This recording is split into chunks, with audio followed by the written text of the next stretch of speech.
Kami persembahkan program Santapan Rohani, terjemahan dari Renungan Our Daily Bread.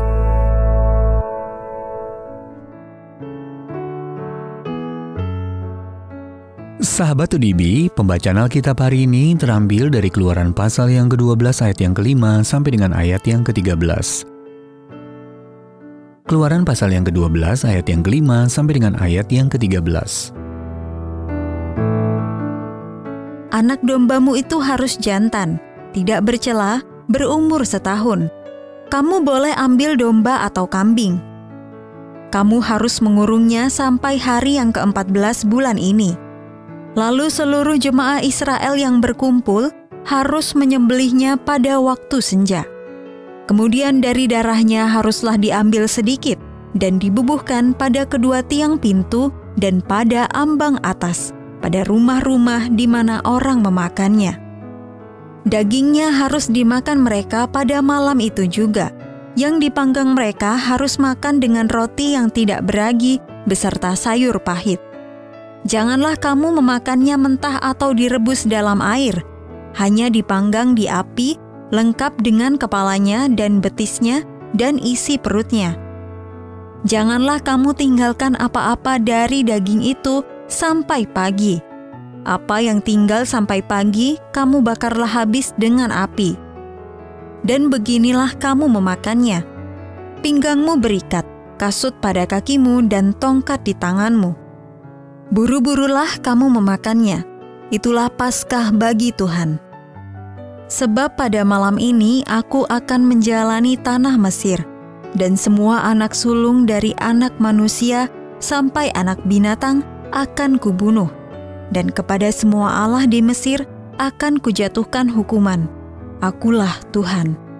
Dan darah itu menjadi tanda bagimu pada rumah-rumah di mana kamu tinggal. Apabila aku melihat darah itu, maka aku akan lewat daripada kamu. Jadi tidak akan ada tulah kemusnahan di tengah-tengah kamu, apabila aku menghukum tanah Mesir. Ayat Mas renungan hari ini terambil dari Keluaran pasal yang ke-12 ayat yang ke-13. Apabila aku melihat darah itu, maka aku akan lewat daripada kamu.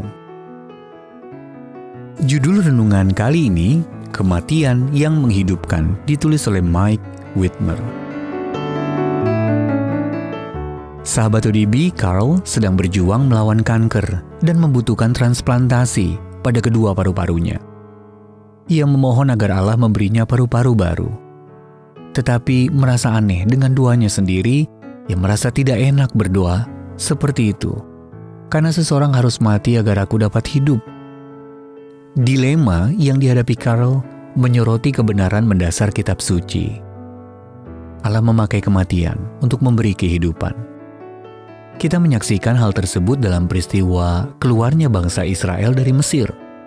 Bangsa yang lahir ke dalam perbudakan itu begitu menderita di bawah penindasan Mesir. Karena Firaun tidak mau melepaskan mereka. Allah sendirilah yang turun tangan. Setiap anak sulung di negeri itu akan mati, kecuali keluarga menyembelih anak domba tak bercacat dan membubuhkan darahnya pada kedua tiang pintu dan ambang atas. Keluaran pasal yang ke-12 ayat yang ke-6 sampai dengan ayat yang ke-7. Saat ini Anda dan saya juga dilahirkan dalam perbudakan dosa. Iblis tidak mau melepaskan cengkeramannya atas kita sampai Allah sendiri turun tangan dengan cara mengorbankan anaknya yang sempurna di kayu salib yang berlumuran darah. Yesus memanggil kita untuk disalibkan bersamanya. Paulus menjelaskan, aku telah disalibkan dengan Kristus. Namun aku hidup, tetapi bukan lagi aku sendiri yang hidup, melainkan Kristus yang hidup di dalam aku. Galatia pasal yang kedua, ayat yang ke-19 sampai dengan ayat yang ke-20. Ketika kita menaruh kepercayaan pada anak domba Allah yang tidak bercacat celah, kita berkomitmen untuk mati setiap hari bersamanya. Mati terhadap dosa-dosa kita, supaya kita dapat bangkit bersama Dia dalam hidup yang baru. Roma pasal 6 ayat yang ke-4 sampai dengan ayat yang ke-5. Kita menunjukkan iman kita setiap kali mengatakan tidak kepada belenggu dosa dan mengatakan ya pada kebebasan yang diberikan Kristus. Kita sungguh hidup ketika kita mati bersamanya. Sahabat ODB, mengapa kematian menjadi satu-satunya jalan menuju hidup? Dan bagaimana cara Anda menunjukkan bahwa Anda telah menerima kematian Yesus bagi diri Anda? Tuhan Yesus, kematian-Mu menghidupkanku. Tolonglah aku untuk mati terhadap dosa hari ini dan menjalani hidupku dengan kuasa-Mu.